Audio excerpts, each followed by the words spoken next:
Hello again, essay here. Not too long ago, Henry Kissinger was doing some interview, and he was asked about some Hamas protesters in Berlin, and he said something very curious. He said that he thought that it was just a symptom of how Germany made a huge blunder, allowing so many Arabs into their territory, because he referred to them as being basically a foreign culture, a foreign who, in his words, would be a pressure group inside of Germany that will likely cause all sorts of problems. I have to admit, for someone who is a warmonger, as a war criminal, that's very insightful. But what old Henry probably was tapping into was something that was a much bigger problem that's not only affecting Germany or even Europe. But before we go any further, first, I have to tell you something. Do you find that internet porn and OnlyFans isn't what it's cracked up to be after all? Do you feel that the whole world has gone crazy and you just want it to go away and leave you alone, and you have no way of making it happen? Well, guess what? I got a deal for you. Hello there, essay here. And when I'm not making a fool of myself saying what I really think on a computer, I'm also a published author, and I got a deal for you. Glitch, a precarious duo, and Glitch, the future is unwritten. And right now, they're both on sale for 99 cents. That's right, no bullshit. And the sale is good through Black Friday. That way, if you're too bloated with turkey, it's okay. You can wait an extra day to blow your money. Now, I'll give you the quick elevator pitch. That way I won't bore you with the details. Sandra is a 15-year-old fashion model with a lot of problems. And Ike, he's a Gulf War veteran who is the last man standing after a deadly jewel heist. But the two of them, through a quirky set of circumstances, end up on a journey across the Southwest while John Law is pursuing both of them. Now, I'm not some one-hit wonder. I got other books coming down the pike. So, if something mysterious doesn't fall out of the sky on my head,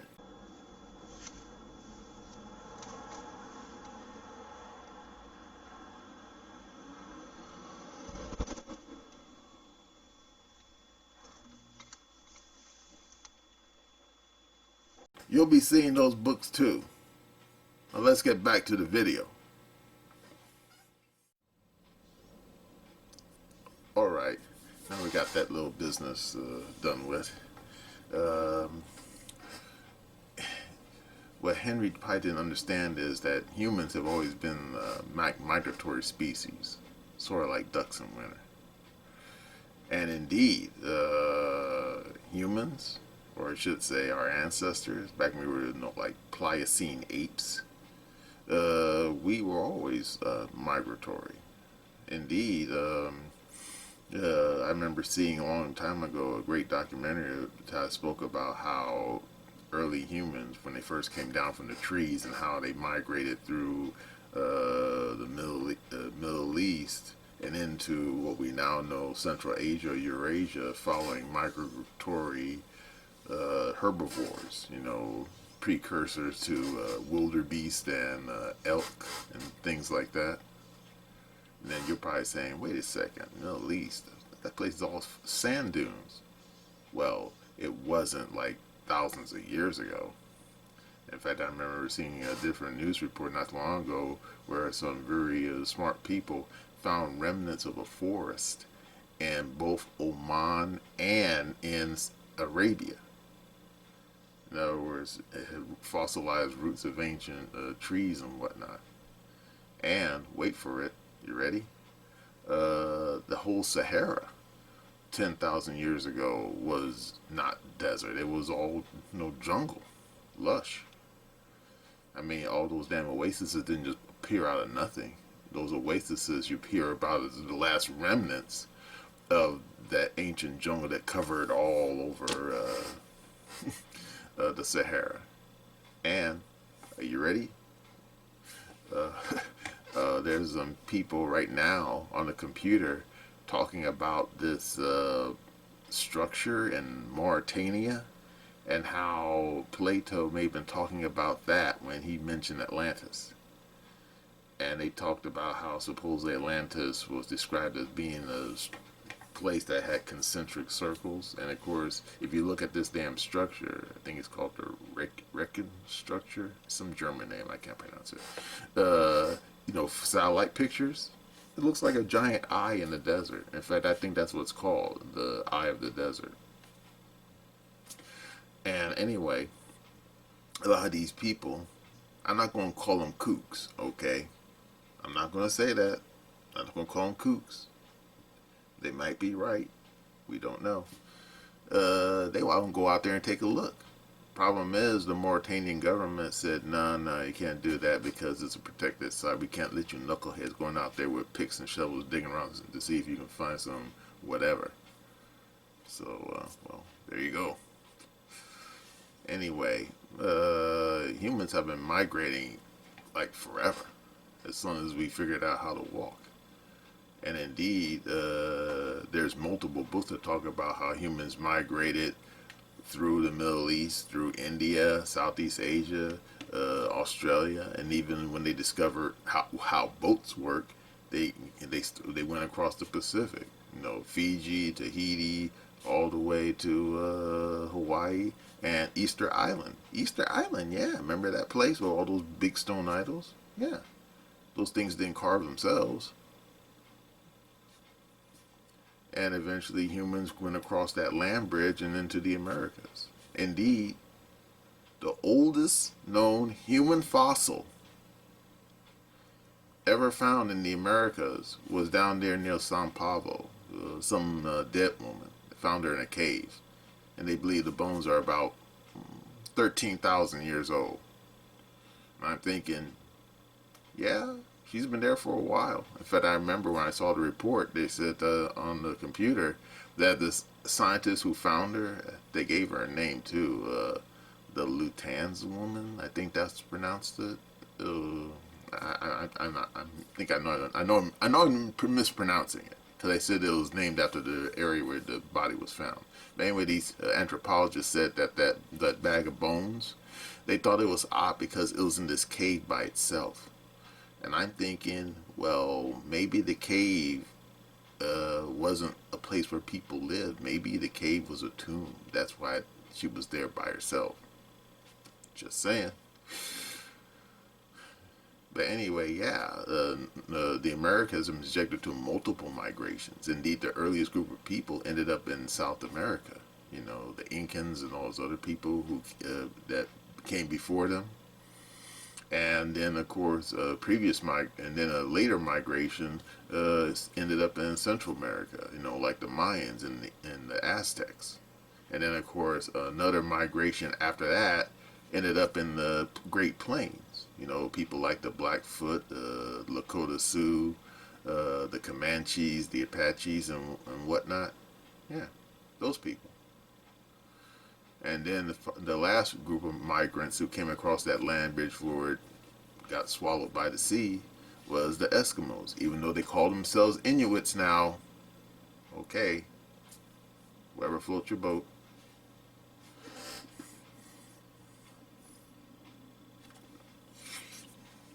But of course, we shouldn't be surprised by this. I mean, back in those days, the earth was wide open. But then again, the funny thing is, migration never stopped.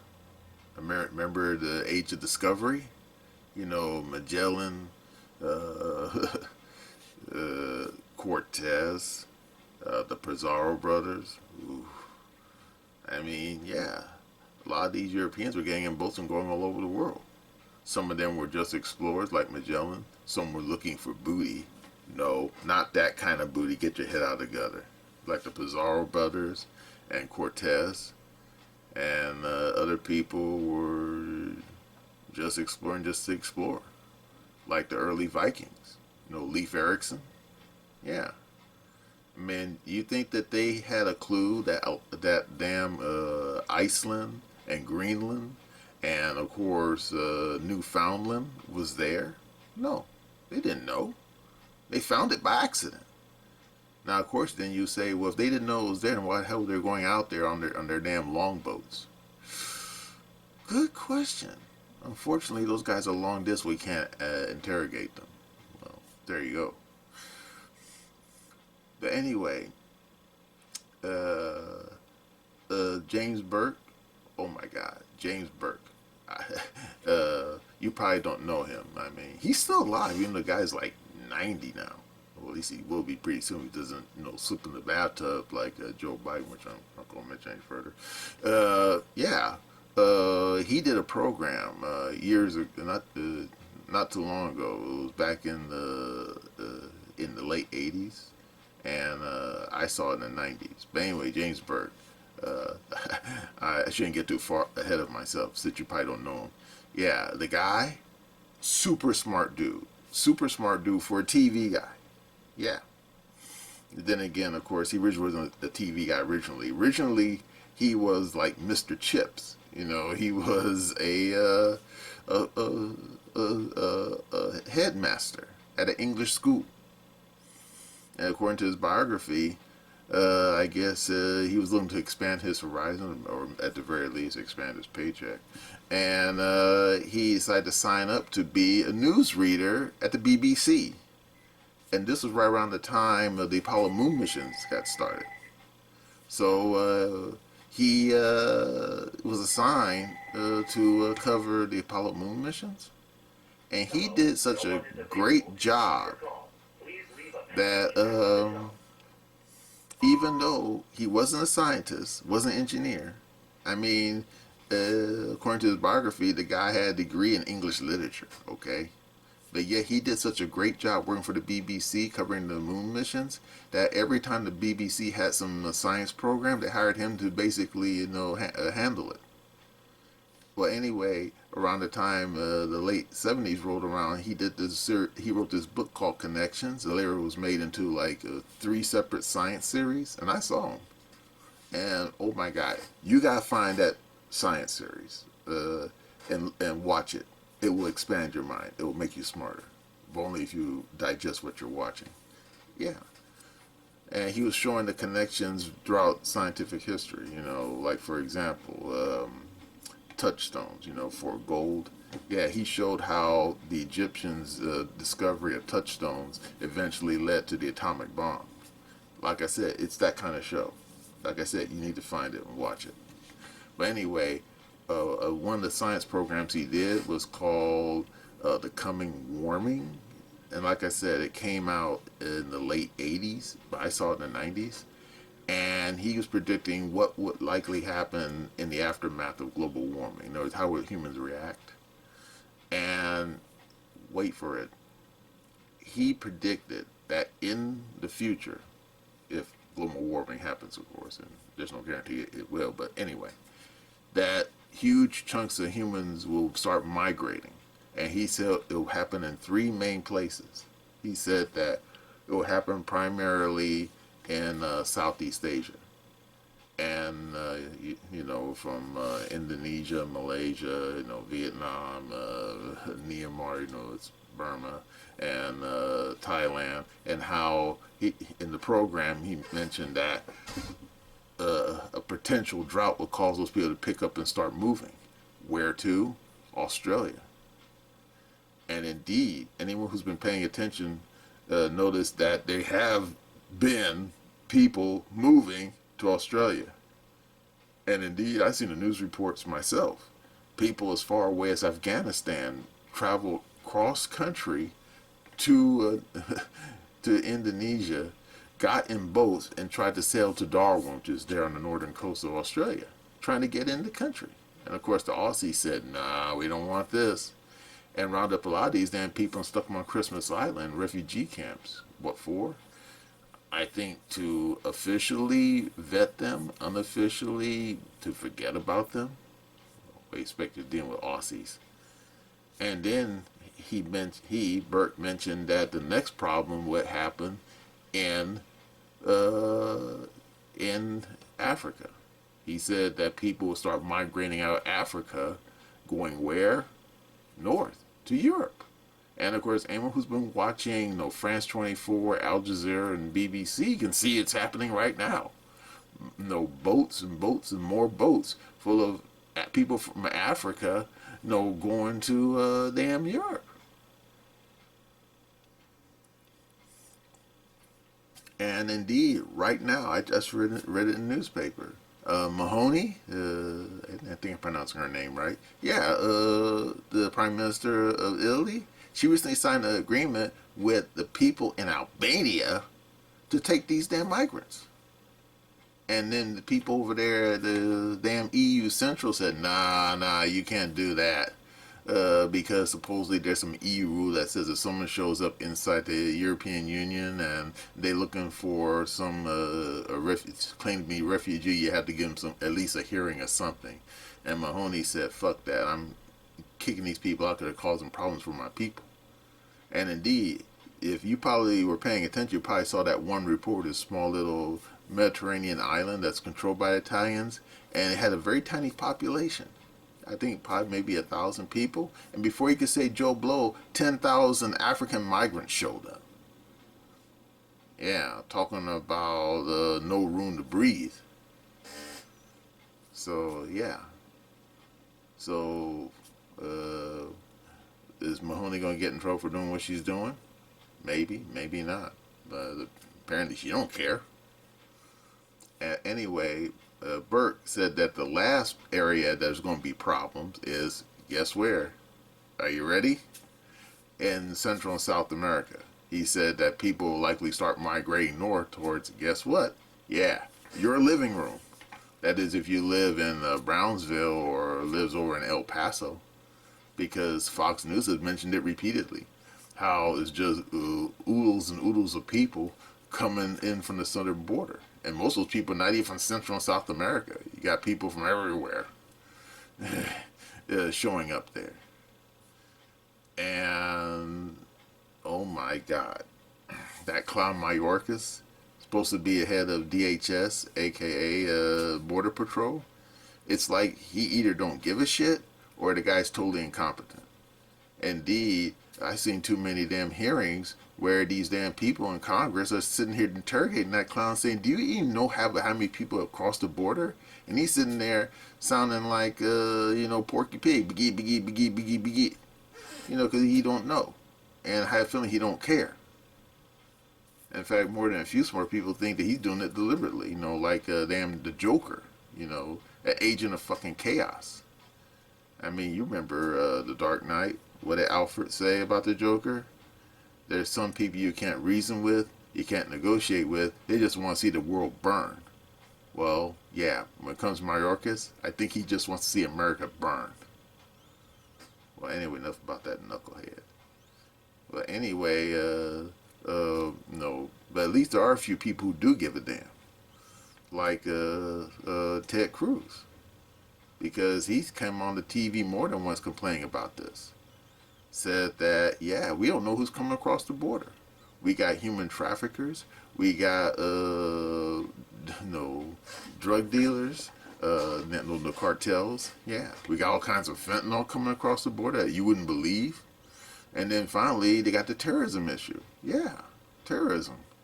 I mean, ever heard the phrase gotaways? Yeah, it's a border patrol term. It means people who got past border patrol and now they are somewhere in the country and they don't know who they are, don't have a name, don't have a face, don't know where these people are. They're just gone. But the few that they have caught, some of them actually are on terrorism watch lists, like Al Qaeda in Yemen. Yeah, no shit. And they're worried that there's others who came across the border who are just as bad. Hamas people and damn Hezbollah people and Islamic Jihad people. And are you ready? ISIS people. Yeah, those guys who chop people's heads off. Yeah, those clowns. And wait for it. Are you ready? Just recently, 60 Minutes mentioned a story where the people in Tehran were angry at some woman. I think she was living in Brooklyn, and they hired some goomba, some thug, some criminal, to kill her. And the way the story went was they hired the clown. I think he was either from Uzbekistan or Kazakhstan or one of those old Soviet Central Asia places to kill the woman. I guess she said, what's the cliche? Her mouth got her ass in trouble as far as the Ayatollahs of rock and roll is concerned. Well, anyway, they hired the guy to kill her. And the woman, showed 60 Minutes her doorbell camera, and the guy was at her front door, knocking on the door. But she wasn't home at the time. But she said that she's a friendly person. She said she would have answered the door. But according to the police, they said that the guy walked away.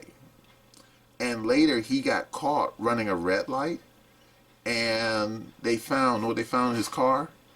A fully loaded AK-47, full auto, which anyone who knows about the National Firearms Act is illegal. Yeah. So that guy got in trouble just with that. So there you go.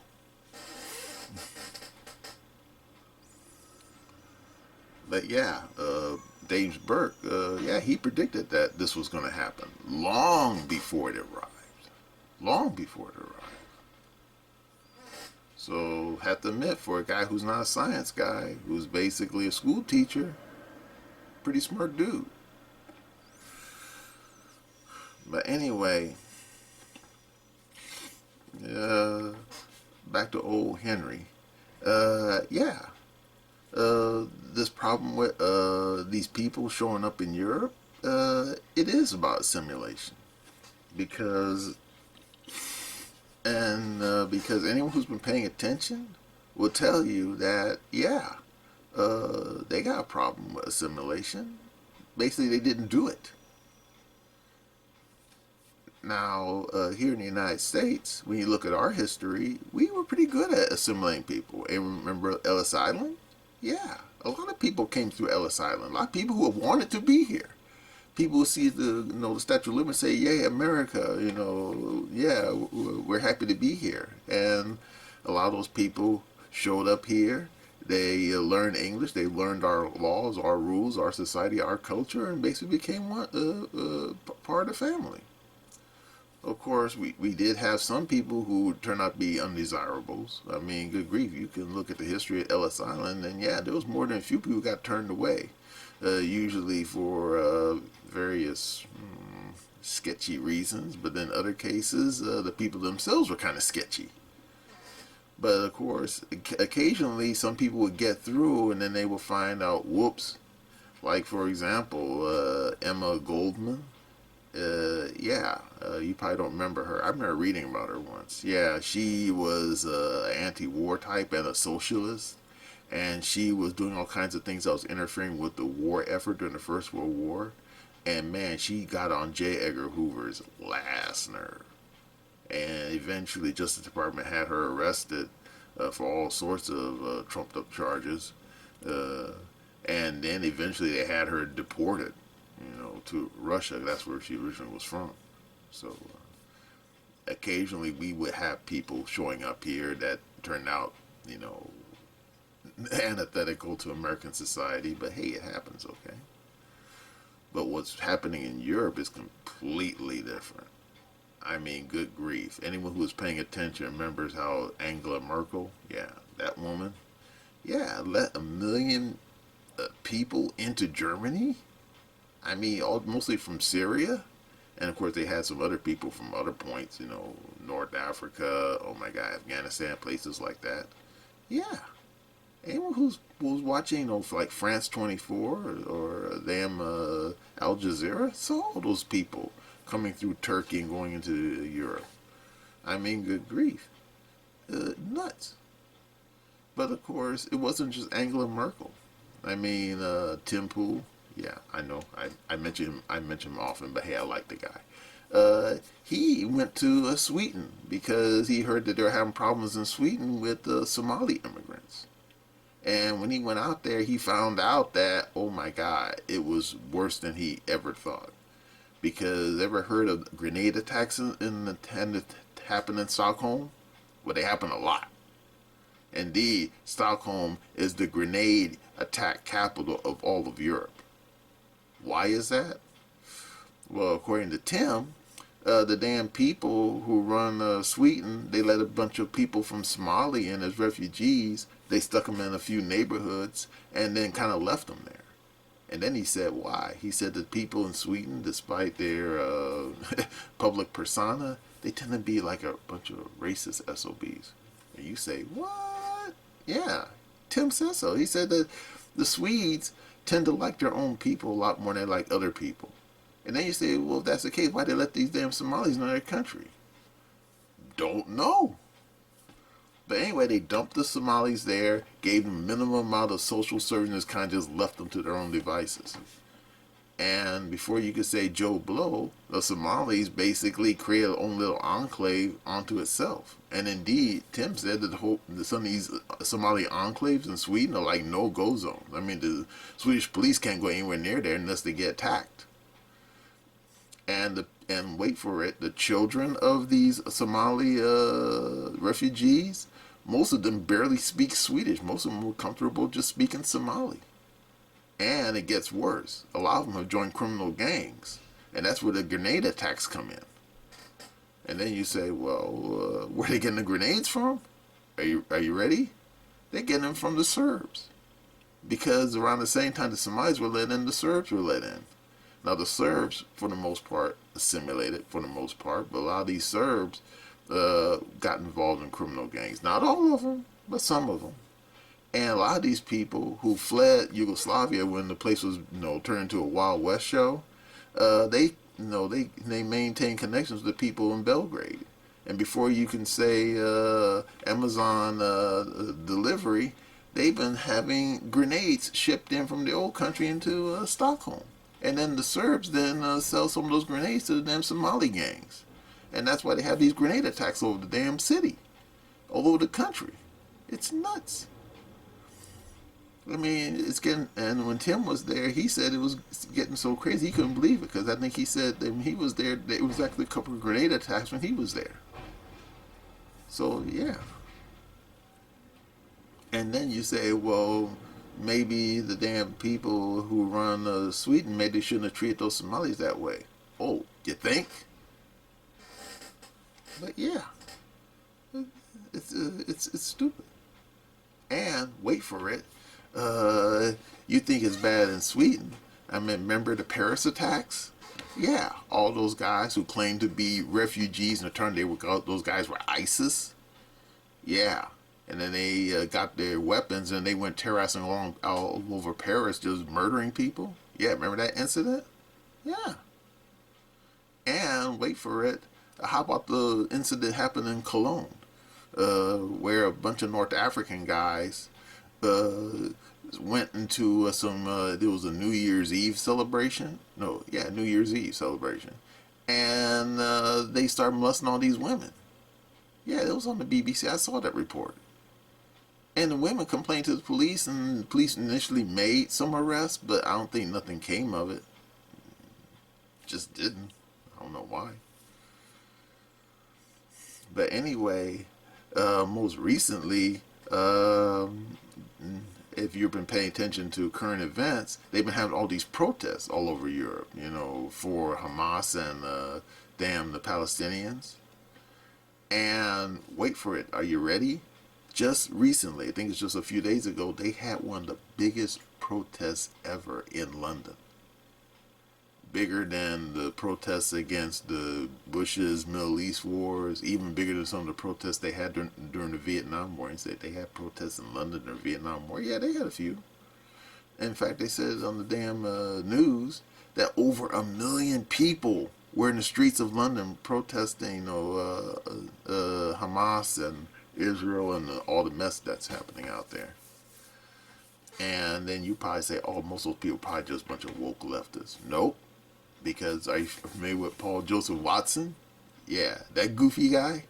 Yeah, well, he showed multiple videos on the ground in London showing that most of those people in those protests are Middle Easterners, probably Palestinian. All got Palestinian flags waving.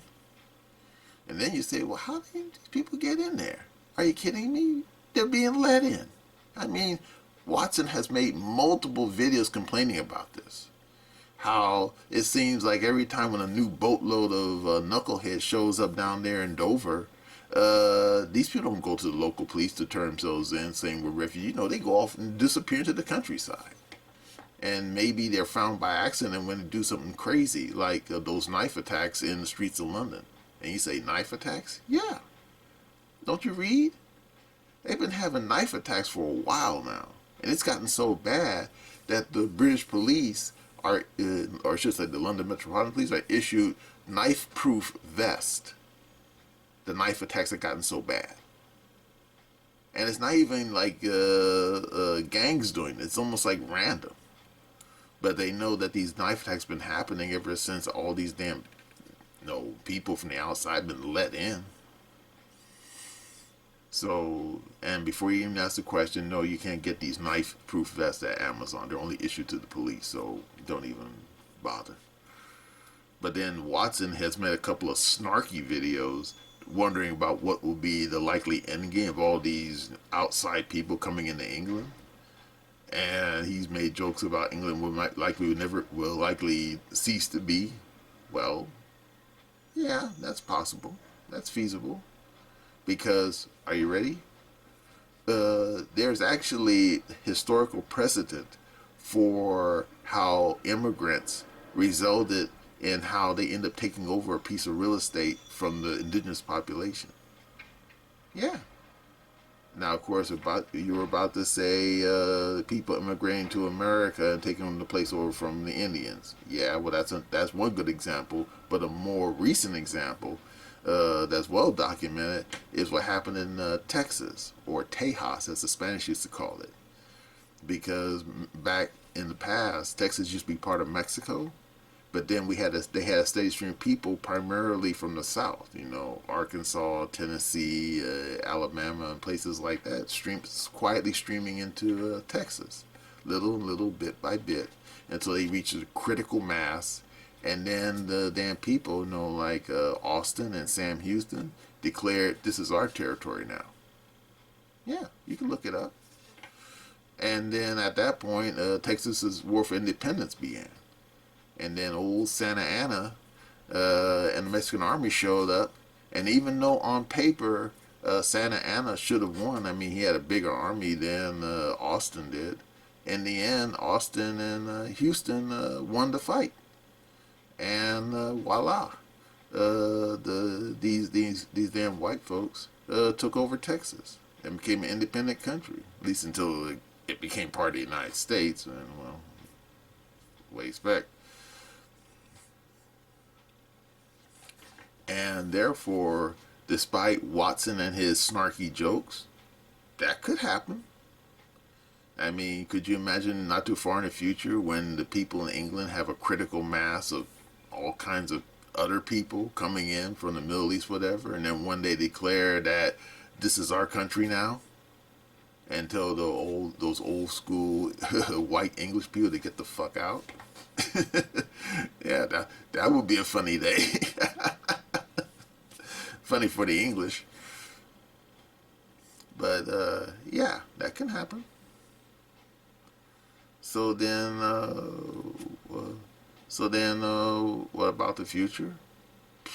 Well, when it comes to human migration, it doesn't have to stay on the earth. I mean, anyone knows who Elon Musk is and SpaceX, and how Elon keeps talking about wanting to go to Mars? Yeah, human migration. Now, of course, anyone who's read Ray Bradbury's book, The Mars Chronicles, or I think it's called The Martian Chronicles, knows what happens next. But you say, oh, that was a book. Yeah, true. Very, very well book. In fact, if you haven't read The Martian Chronicles by Bradbury, look it up, read it. You'll enjoy it. It's a great book. But yeah, in the book, A bunch of humans went to Mars thinking Mars was uninhabited, and then they discovered to their shock, no, there actually were Martians on Mars. And the Martians weren't too happy with the humans showing up there, and they attacked them and killed them. Yeah, sneaky Martians. Now, of course, I'm not saying that when Elon Musk gets to Mars, first he has to make sure his rockets don't blow up first, but yeah, that he will run into some Martians. But wouldn't it be hilarious if he did? I mean, imagine that, huh? We thought Mars was uninhabited, and then we go up there and actually find some Martians. I mean, that would be hilarious. But still, if there actually were Martians, real life Martians on Mars, do you think, how would they respond to a bunch of migratory humans showing up in their real estate? Would they welcome us? Or would they kill us, like in the Mars Chronicles? Or would they force us to assimilate into Martian society, learning their language, their culture, their laws? Yeah, that would be a curious thing to see.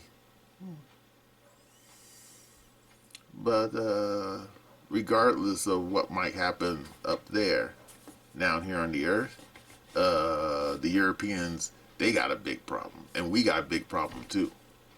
Because we have a lot of people, humans, migrating to these places, and they are not assimilating. And of course, in the case of America, people who usually do show up here tend to assimilate. I mean, look at Vivek, for example. The guy who's running for president right now. Because you look at his background, yeah, his people, they were, yeah, I don't know if he was born here or not. Damn, I don't know. But then again, I guess he had to have been born here because he couldn't run for president if he wasn't. But yeah, I think he was born here, but his parents weren't. They came to here to the United States, and they came here legally. They assimilated. They learned the language. They learned our laws, our rules, our culture, and hey, they became part of the family. All worked out, and now their son is run for president. Will he win? I don't know about that, but hey, if he wins, he wins. If he doesn't, oh well. Better luck in 2024. No, 28. Sorry. So, yeah. So, people who immigrate to the United States, if they immigrate legally, yeah, they can assimilate and become part of the family. But unfortunately, what's happening now is wrong. And what's happening in Europe is worse. Because they have a lot of people there who they don't even know who they are because they just came across the border like a giant wave. And just like here in the United States, we have a whole bunch of people who came here like in a giant wave. So what can be done about it? I don't know. Because the dreaded orange monster, Trump, he said he wants to deport everybody. All the illegals anyway. And I'm thinking, well, good luck with that, homie.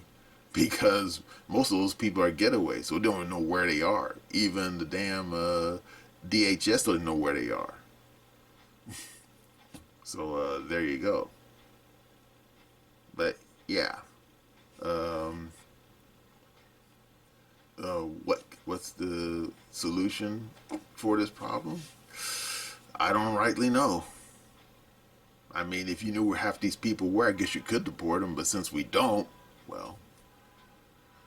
But in the end, going back to old Kissinger, the whole reason why a lot of this occurred is because a lot of these globalists and internationalist types, George Soros types, which Kissinger is a part of that group. In other words, Mayorkas, yeah, he's probably part of that ilk too. Which means all these people coming across the border, it's their fault. They opened the door, they let all these people in, didn't vet them, didn't do any kind of background checks, nothing like was done back in the bad old days of Ellis Island. And now you're complaining that maybe you let in too many people? Yeah, well, look in the mirror. Look in the mirror. Yeah. It's the guys in the mirror's fault.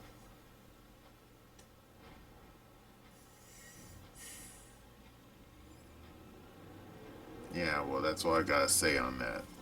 And that's my opinion.